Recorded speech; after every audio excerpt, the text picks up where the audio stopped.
या जगात कुणीही विनाकामाचा कधीच जन्माला येत नाही. या जगात ज्याचा उपयोग नाही असं काही निर्माणच होत नाही. या जगामध्ये प्रत्येक वस्तूला, प्रत्येक गोष्टीला, प्रत्येक झाडाला, प्रत्येक झुडपाला, प्रत्येक प्राण्याला स्वतःच असं वेगळं मोल आहे, महत्व आहे. त्याच्यामध्ये काही ना काही अलौकिक गुण आहे. तो अलौकिक गुण काय आहे हे ज्याला कळतं त्याला मोठा होता येतं. ज्याला आपल्यात काय आहे हेच कळत नाही त्याला कधीच मोठा होता येत नाही. ही सगळ्यात मोठी वस्तुस्थिती आपण मान्य केली पाहिजे. त्यामुळे खरं तर पहिली जर गोष्ट कुठली असेल तर आपण कोण आहोत आणि आपल्यात काय आहे याचा शोध पहिल्यांदा आपण घ्यायला शिकलं पाहिजे. रस्त्यानं चालता चालता आपण सहज म्हणतो मी त्याला पुरता ओळखून आहे. अरे तू त्याला ओळखून आहे पण तुला ओळखलंयस का?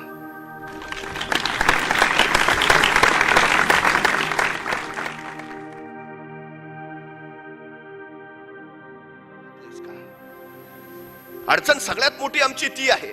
12 वर्ष गुरुकुलात अभ्यास केल्यानंतर एका शिष्यावर गुरु प्रसन्न झाले आणि त्यांनी जाताना त्याला एक आरसा भेट म्हणून दिला.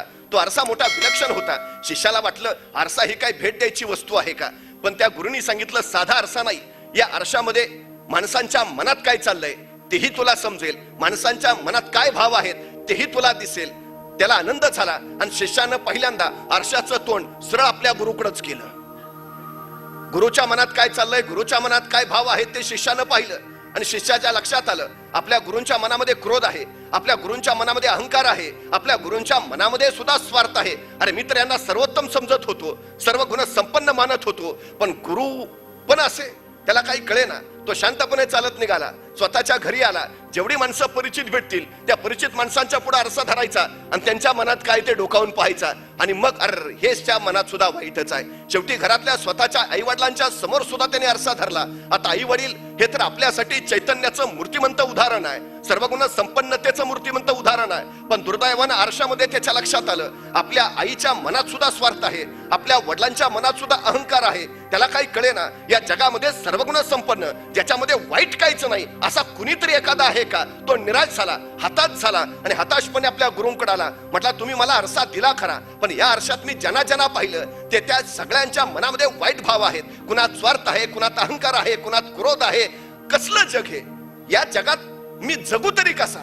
एवढं सगळं ऐकलं आणि गुरु म्हणाले वेड्या, हा आरसा मी तुला दिला तो इतरांचे चेहरे पाहण्यासाठी नाही, हा आरसा मी तुला तुझा चेहरा पाहण्यासाठी दिला, जेणेकरून तू स्वतःला ओळखू शकशील, स्वतःमध्ये काय आहे ते पारखू शकशील, स्वतःमध्ये जे वाईट आहे ते निरखू शकशील आणि ते आहे वाईट कसं बाजूला करता येईल, ते कसं दुरुस्त करता येईल याचा विचार तू करू शकशील. मी तुला घडण्यासाठी हा आरसा दिला, इतर कसे आहेत हे पाहण्यासाठी मी आरसा दिला नाही. ज्याला खरंच आयुष्यात काही करायचं आहे त्याने इतरांना ओळखत बसण्यापेक्षा, इतरांना पारखत आणि निरखत राहण्यापेक्षा जर आपल्या स्वतःला पारखलं, स्वतःला निरखलं, आपण काय आहोत, आपल्यात काय आहे याचा मूलतः विचार केला तर निश्चितपणे इतिहास घडवण्याचं सामर्थ्य आपल्यात आहे.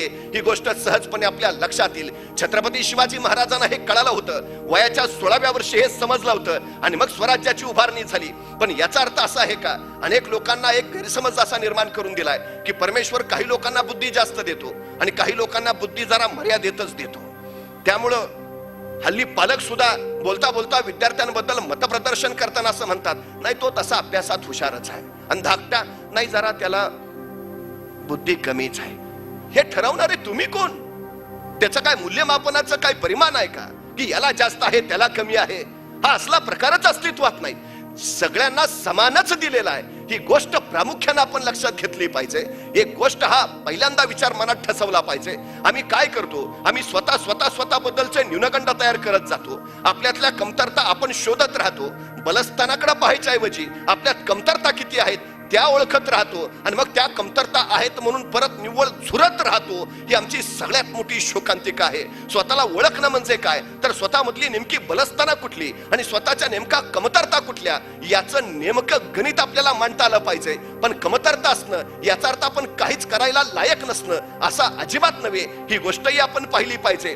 म्हणजे आईन्स्टाईनचा मेंदू प्रयोगशाळेमध्ये आजही ठेवला आहे. त्याने एवढे प्रचंड शोध लावले, मग त्याच्या मेंदूत नेमकं असं काय आहे की जेणेकरून त्यानं एवढी सृजनशीलता, निर्मिती क्षमता दाखवली, त्याच्यामध्ये संशोधनशीलता आली. त्याच्या मेंदूचा गेली कित्येक वर्ष अभ्यास चाललाय आणि मग आता अभ्यासांती असं लक्षात आलं की त्यांनी त्याच्या मेंदूपैकी फक्त 0.001% मेंदूचा वापर केलाय. म्हणजे 99.99% मेंदू त्यांनी वापरलाच नाही. आता प्रश्न असा आहे, आईन्स्टाईन सारखा जर संशोधक त्याच्या स्वतःच्या मेंदूचा फक्त 0.1% वापर करतो आणि एवढे शोध लावतो, तर आपण आपल्या मेंदूचा किती वापर करतो? 0.1% मेंदूचा वापर करून जर एवढे शोध लागत असतील, तर फक्त 1% मेंदू जर आपण वापरला तर आपण केवढी क्रांती करू शकतो. कोण म्हणतं आपल्यामध्ये क्षमता नाही? हे आपल्याकडे आहे. जीवशास्त्रज्ञ तथा मानव वंशशास्त्रज्ञ असं सांगतात की नुकताच जन्माला आलं एखादं मूल तुम्ही आम्हाला आणून द्या आणि त्याला काय बनवायचे ते सांगा, आम्ही ते बनवून दाखवतो. बनवता येतं, जे हवं ते बनवता येतं. म्हणजे याचाच अर्थ काय कुणाला कमी कुणाला जास्त असं काहीही नाही. तुम्ही घडवता कसे, तुम्ही घडता कसे, याच्यावर हे सगळं अवलंबून आहे. मी वारंवार आणि सातत्यानं सांगतो, 50 वर्षाचं आयुष्य आहे शिवाजी महाराजांचं, पण या 50 वर्षाच्या आयुष्यात एकही प्रसंग असा नाही, एकही घटना अशी नाही की ज्याचं महाराजांनी नियोजन केलं नाही. ते जाऊ द्या, आईच्या गर्भात असतानाच ज्याच्या आयुष्याचं नियोजन ठरलंय असा जर कोणी महापुरुष या सृष्टीत जन्माला आला असेल तर छत्रपती शिवाजी महाराजांशिवाय दुसरं नाव नाही. ही सगळ्यात मोठी वस्तुस्थिती आहे. एकही घटना नाही महाराजांच्या आयुष्यात, एक आणि एकमेव घटना ज्याचं महाराजांनी नियोजन केलं नव्हतं ती म्हणजे महाराजांचा मृत्यू. पण बाकी 50 वर्षाचं प्रत्येक प्रसंगाचं नियोजन आहे. जन्माला येण्या अगोदरच ठरलंय जन्माला येऊन काय करायचंय, जन्माला येण्याआधीच ठरलंय जन्माला आल्यानंतर काय करायचंय. हे नियोजन पूर्ण नियोजनबद्ध आयुष्य आहे महाराजांचं. शास्त्रज्ञ सांगतात ते महाराजांच्या आयुष्यात खरं झालंय, घडवता येतं. त्यामुळे मुळामध्ये पहिली गोष्ट एक करा, स्वतःमध्ये काही कमी आहे, काही कमतरता आहेत, हा भाव पहिल्यांदा डोक्यातनं काढून टाका. तुम्हाला माहिती आहे जीवशास्त्रज्ञ असं सांगतात की फुलपाखरू आकाशात उडू शकत नाही.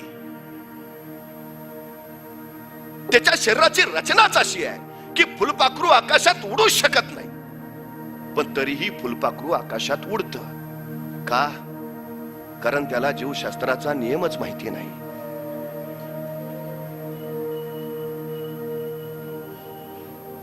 आपण काय करतो, चांगल्यापेक्षा वाईटाकडे जास्त लक्ष देतो, बलस्थानापेक्षा कमतरतांवर जास्त विचार करतो.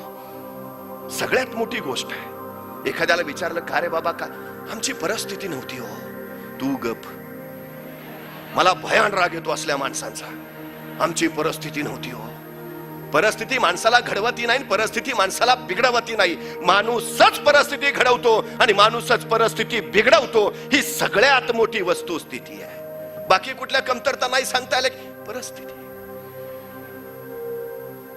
परिस्थितीच कारण असते तर डॉक्टर बाबासाहेब आंबेडकर कोलंबिया विद्यापीठाचे शतकातले सर्वोत्तम विद्यार्थी ठरले नसते, त्या देशाचे घटना तज्ञ झाले नसते.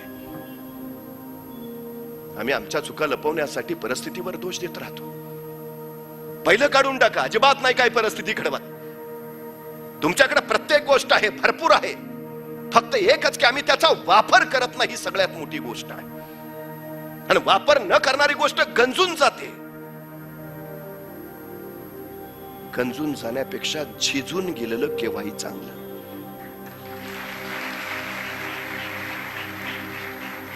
गंजून जाणाऱ्याला आम्ही लोखंड म्हणतो, तर झिजून जाणाऱ्याला आम्ही चंदन म्हणतो.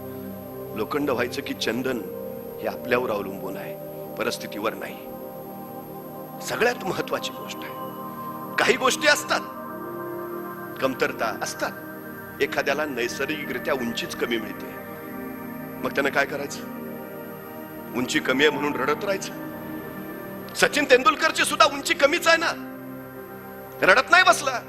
त्यांनी त्या कमी उंचीला स्वतःचं बलस्थान बनवलं आणि जागतिक कीर्तीचा फलंदाज झाला. उंच असणाऱ्या फलंदाजापेक्षा कमी उंची असणाऱ्या फलंदाजाला आउट करणं केव्हाही कठीण. त्यांनी अचूक वापर केला आणि स्वतःच्या कमतरतेला बलस्थान बनवलं. काय कमतरता आहे तुमच्या? गरीब आहे, अरे उत्तम आहे ना, मग संधी आहे श्रीमंत व्हायला.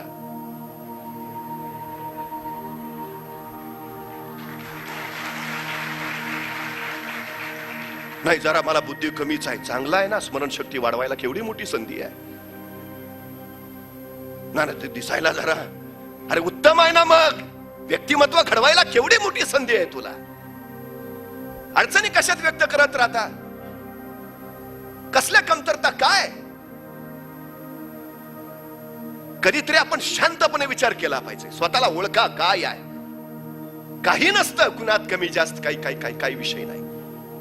हा एखादा अलौकिक गुण जरूर असतो.